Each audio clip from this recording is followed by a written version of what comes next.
settimana di Verduzzo Appassito insieme a Luca Piccini dell'azienda di Abate di Savorgnano del Torre. Bene, allora quando è l'ora di vendemmiare Verduzzo si va con le cassette, quelle per l'appassimento, si mette circa 4 kg, si appoggia i grappoli delicatamente perché devono stare lì.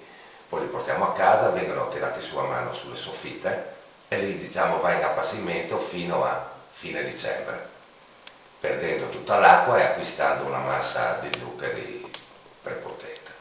Poi dopo le feste, dopo abbiamo finito un po' di lavori, lo tiriamo giù, viene macinato, pressato la stessa giornata, fatto cominciare a fermentare. Abbiamo delle lampade apposta che lo portiamo a una certa temperatura perché i lieviti comincino a lavorare. Quando ha raggiunto diciamo, il suo grado alcolico di 12-12,5 viene filtrato con delle farine fossili, bloccato, e così diciamo, l'alcol che non ha svolto resta sua parte zuccherina naturale, senza aggiunta né di che si mette il mosto concentrato, tutte quelle cose lì.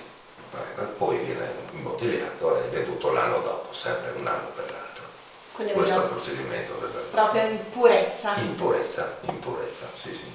E poi come ci consigli di abbinare il Verduzzo? Allora, o con un gorgonzola o con un formaggio vecchio, quelle sono La la morte sua. Qualcuno viene lì di me quando vuole mette il formaggio vecchio, mette anche un po' di miele, sono quelli che gli piace così, allora.